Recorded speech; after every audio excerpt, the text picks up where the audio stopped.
নিয়েছি দুটি উল, তার সাথে আছে কুশি কাটা। তো আজকে বানাবো কুশি কাটার কাজ। প্রথমেই যেটা করতে হবে স্লিপ নোট। তো আমি এখানে আঙুলের সাহায্যে স্লিপ নোট করে নিয়েছি, তবে তোমরা কিন্তু নর্মালও করে নিতে পারো। তো এখানে ভালোভাবে স্লিপ নোটটা করে নেওয়ার পর এখন আমরা করব চেন। এখানে চেন করেছি আমি 5টি। 5টি চেন করার পর প্রথম যে চেনটি ছিল তো সেখানে আমরা উল ইন করাবো আর এখানে একটা স্লিপ স্টিচ করে নেব। এরপর আবারও 3টে চেন করে নেওয়ার পর যে ফাঁকা অংশটা থাকবে সেখানে আমরা এখন ডাবল কুশি করব 12টি। বাটির মধ্যে কুশি কাটা ইন করিয়ে হাত থেকে উল নেব, তারপর দুটি লুপ ক্রস করব, আবারও দুটি লুপ ক্রস করব। ভাবে লুপ ক্রস করার পর এখন আমরা করব স্লিপ স্টিচ। তো এটা করার জন্য প্রথমে 3টা যে চেন করেছিলাম তো তার 3টা চেনের মধ্যে একটি লুপ ক্রস করাতে হবে আর এখন স্লিপ স্টিচটা আমরা করে নেব। তো আবারও হচ্ছে এখানে আমরা 3টি চেন করে নেব। 3টি চেন করার পর আমরা প্রত্যেকটি চেনের ডাবল কুশি করব। আর এখানে কিন্তু বড় ভাগটাতে কিন্তু করা যাবে না ডাবল কুশি, যেটা ছোট ভাগ থাকবে মানে চেনে যে ছোট ভাগটা সেখানেই কিন্তু ডাবল কুশিটা করতে হবে। তো এখানে হবে 24টি ডাবল কুশি আর এখন স্লিপ স্টিচ করে নেব। তো স্লিপ স্টিচ করার পর আবারও কিন্তু আমরা এখানে 3টি চেন করে নিব।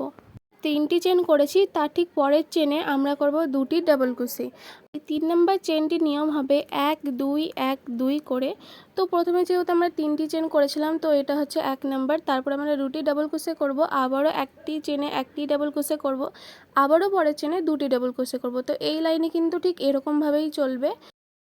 এখানেও আমরা স্লিপ স্টিচটা করে দেব। এরপর হচ্ছে আবারও 3টি চেন করব। তো এটা আমাদের 4 নাম্বার লাইন চলছে। লাইনটাতে আমাদের যে নিয়মটা হবে একটি একটি ও 2টি চেন 3টি করেছিলাম, ঠিক তার পরের ঘরে হবে একটি ডাবল কুশি, আবারও তার মানে 3 নাম্বার ঘরে হবে 2টি ডাবল কুশি। তো ঠিক এরকমভাবেই চলতে থাকবে এই লাইনটা। আর এটা করার পর আবারও আমরা স্লিপ স্টিচ করে নেব।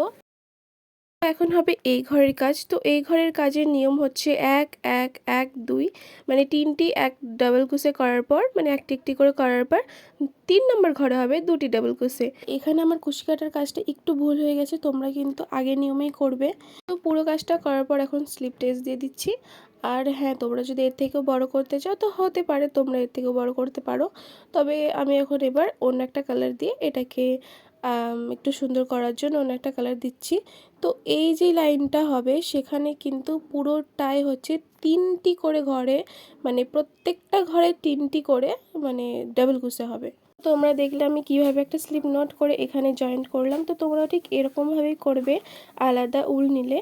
আর এখন প্রথমে 3টি চেন করে নেওয়ার পর প্রত্যেকটি ঘরে আমি 3টি করে ডাবল কুশি করে নেব। আর এখন হচ্ছে আমি এটাকে কেটে দেব।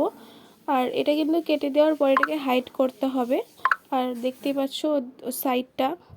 এখন একটা ছুঁচ নিয়ে আমরা যে পেছন দিকটা মানে সামনের দিকটা নয় পেছন দিকটার দিকে কিছুটা চেন নিয়ে তো চেনের ভেতর আর কি এটাকে ইন করাবো।